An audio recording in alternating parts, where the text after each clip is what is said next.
Welcome to Shorty SuperCoach. How you going out there? It's been a couple of days. I've been posting pretty regularly, and 3 days have gone past. I haven't done anything, so apologies about that. A little bit of a mini break, but yeah, I've been at the tennis. I was going to post last night actually, and Sissy Pass and Sinner went to 5 sets, so I was like, can't be bothered now. It's pretty late, but yeah, how you guys been out there? It's just about towards the end of January now. We're ticking away through the month, and Shorty's done and dusted with Coles. Had my last shift yesterday, which was a cool feeling. Strange feeling as well when you sort of just come to an end of a job, been there a couple of years, and yeah, it was just a weird feeling, like a nice feeling, but like, there it is, done and dusted. And then also like, fuck, into the real stuff now. If you didn't know, I studied youth work last year and managed to get a job in that field, and I start on Friday, so I'll just have 4 days, good chance for me to just kick back, try and refresh a bit, do a few videos, watch plenty of tennis, and then, yeah, we're right into it. So, yeah, some interesting emotions of late for Shorty, a bit of a new chapter. But, yeah, otherwise, last week was pretty busy. I was at the tennis 2 days. That was good. I went on that Tuesday, where it was an absolute stinker. That was a mistake. Oh, it was fun. I went with Langers, but we got tennis called off because it was too hot for about 3.5 hours. And then right when we were ready to see Kokonakis go nuts, we saw 4 points. We'd sat through all the heat, sweating absolute bullets to save a seat. Kokonakis, oh fuck, you got to be careful on that one. Kokonakis comes out, 4 points, and it starts absolutely bucketing rain. And it poured down. I don't know if you're from this part of the world, but it poured down for about 10 minutes. And we were a little bit patient, but in the end we thought, we got a train to catch. We probably should just go. And we did. Just took the train home, absolutely soaked. But it was a good day nonetheless. Plenty of banter. And then went Friday night with Jonah, which was good fun. Saw Francis Tiafoe and Karen Kachanov. Good match. That's all you can ask for when you go, because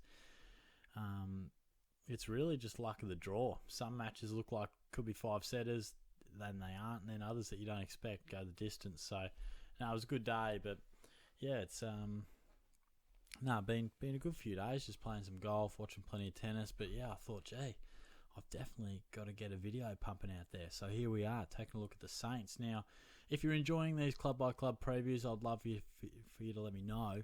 I'm always unsure as to whether I keep doing them year on year. They take a bit of time to get through every club, but we're getting close now. But yeah, if you do like them, I put them in a playlist as well if you've missed any. So if you want to check that out, feel free. And just a shameless plug as well, Shorty is on TikTok now, so if you want to get around that, I've been doing just a few, obviously shorter and sharper stuff, and then YouTube sort of allows me to have a bit more of a chat with you guys, tell a few stories, do a bit like longer form videos, which are my favourite. Like, I like just having a bit of a chat, talking a bit of shit, doing a bit of research as we go. But TikTok is obviously a great way to get a bit more reach and get a few more people seeing the content. So if you're that way inclined, feel free to get around me. If not, no dramas. But let's take a look at St Kilda. And there weren't any real positional stuff that we need to take note of. Probably one of the biggest things to change for the Saints was that Rowan Marshall is now a massive chance to be the main man of the ruck, given Paddy Ryder's departure. So we're going to talk about him first. And I think he's a really great option. Now, I've spoken about him before, but my main points with him are that when he's the sole ruckman, he absolutely loves it. Now, there's some good examples. 2021, I think it was late in the year, Ryder went down and he went nuts. I wonder if we can bring up Paddy Ryder's stats just to really show that for you guys. I mean, there's a bit going on with them because obviously Jack Hayes has gone down, Max King has gone down. Will Marshall have to play a bit of forward craft? I mean, that's something to think about. Last year was a bit of a write-off for Marshall, so he is now at a really nice price for what he can produce, plus the fact he's the main man in the ruck. So I won't look too much at 2022, but if we just look at this one, obviously 2021, round 19. Yeah, so Marshall hits a 127 in round 18. teams up with Paddy Ryder, they go all right. And then Marshall missed the next week. But the last 4 weeks, as you can see, Ryder didn't play rounds 20, 21, 22 or 23. And Marshall comes out and goes 158, 123, 73 and 120. I know it's 4 games, but it's just an insight as to what he can do. And then we see his breakout year in 2019 was largely off the back of a lot of soul ruck stuff. I'll just see if we can compare 2020 and see if I can get more of a sample size on that one. 2020, which matches did Ryder miss? So he missed a bit at the start, rounds 4, 5, 6. Rounds 4, 5, 6, he goes 117, 128 and a 76. Ryder returns. Marshall still has some whopping games. You know, he actually played some pretty damn good footy, fair to say. But it's probably in that backstage of the year. Ryder didn't miss too much. He missed a little bit towards the lead up to finals. There was only 18 rounds. That checks out. So, to be honest, in tandem, they went pretty well. And I probably shouldn't say that Marshall can't score as a resting ruck and going in and out, but he goes so much better when he is the main guy. We've seen some really good averages from him, and there are some stats that show it, him being the sole ruck, really, really good, but he's a great footballer. You know, he can get enough ruck time, go forward, kick a goal, still average some pretty good numbers like we've seen. But he's had a bit of injury interruption at times, few niggles. Puts him at a pretty good price. You know, average 92. That's well unders for mine. And I just think he was a good player already. If he can become that just follower type ruckman, which he loves to be, Paddy Ryder, nice tap ruckman, does that sort of stuff. But Marshall's brand is just following the footy around, getting in and under, down and dirty, taking marks around the ground. He covers it really well. So I'm just going to wait and see how the big men at St Kilda get formulated with a few injuries in the works. But if Marshall's the main guy in the ruck, which I anticipate he will be, I think you should lock him into your team. I think for me, I'm just kind of deciding between Marshall, English and Darcy Cameron. So I think they're all really, really good options. Might just come down to the balance of my team. But he's only going to get better scoring opportunities without Ryder. So I think he has to be very much on your watch list for sure. Taking a look at Jack Steele now, who I also think is a great option. Now, I think Ross Lyon at the helm, you know, St Kilda are an interesting team. They have a few blokes who probably represent a bit of value, didn't have their best years last year, whether it be for injury or form, position. So it'll be a really interesting watch to see how the Saints do go and where some of their players get placed. But no doubt Steele will be in the guts, leading from the front. But a bit like Marshall, last year wasn't his best year, and that was injury interrupted. You know, he at some stage, when was it?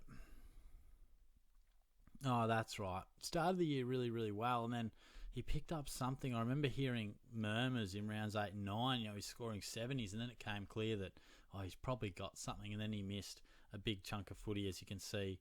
Returns in round 15 and didn't muck around. He returned with, you know, about 5 or 6 tons. But probably what he didn't have last year was as many 150 games. I know last year and the year before he had a lot of 150 pluses. You know, look at that, a 155, 158, 154, 154, 150 at the start of the year. So last year didn't quite have that. As you can see, I think he only went 140 twice. 1, 2. So, or 3 actually. Nah, 2. I'm seeing things. But I think Steele can definitely get back to that 120 style of footy. So again, it's one of those perfect little balances of this bloke's a premium, can average with the best of them, but I'm actually getting him at a slight discount just with the way last year panned out. So I personally think he's a no-brainer. I mean, he's done 120 plus twice. He's in the prime of his career. St Kilda should be improving. I still think he's the main man in that midfield. So, yeah, for mine, I think you're getting him unders, providing he has a nice pre-season. Lock him and load him, in my opinion. But Jack Sinclair as well, you can do the same. I think he just played a beautiful role last year off half-back.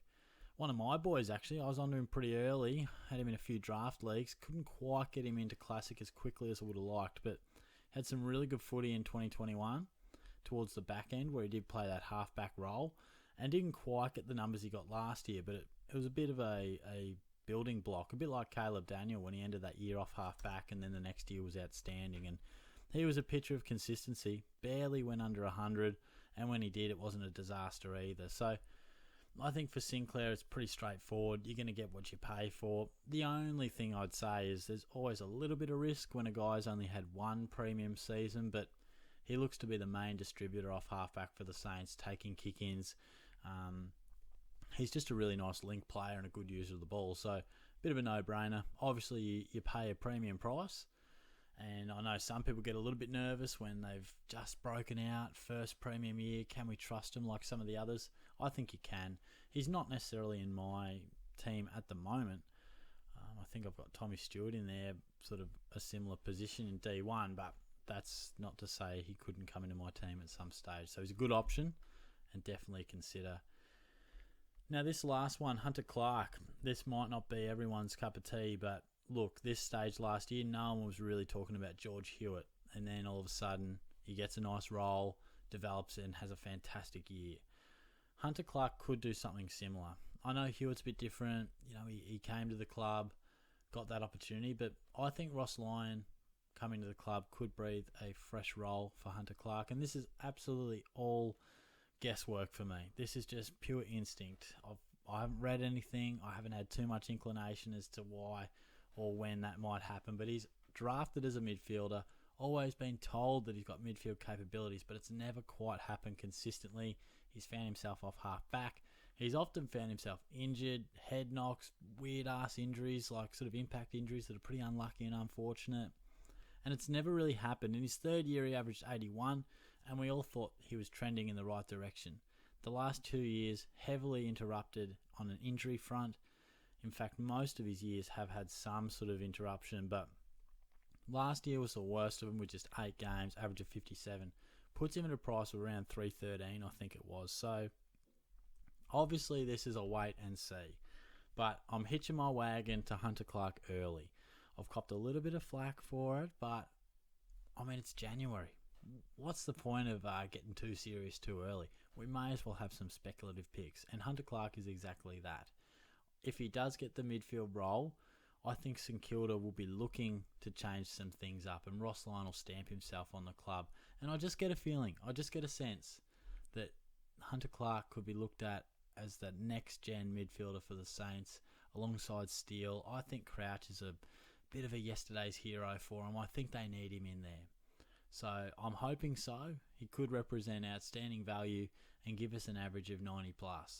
So I might look back on this one with great regret, or I could be saying, hey, Shorty was on to Hunter Clark before anyone else. But I'd love to know your thoughts on all these blokes, particularly Hunter Clark. Let me know if I'm crazy. If there's any Saints fans out there, let me know. A couple of young guys. One of the fellas I talked to, Jace, he mentioned to talk about Owens and Windhager. He was really pumping their tyres up, probably at a slightly awkward price, around that 250, 260 mark. But he raises a good point that St Kilda, much like I mentioned with Hunter Clark, they'll be looking to provide some new opportunities to some new guys. And they've shown a bit, those youngsters, and they're worth keeping on your radar, definitely from a draft perspective.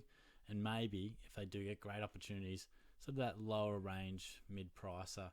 And Filippo as well, I think Saints top pick.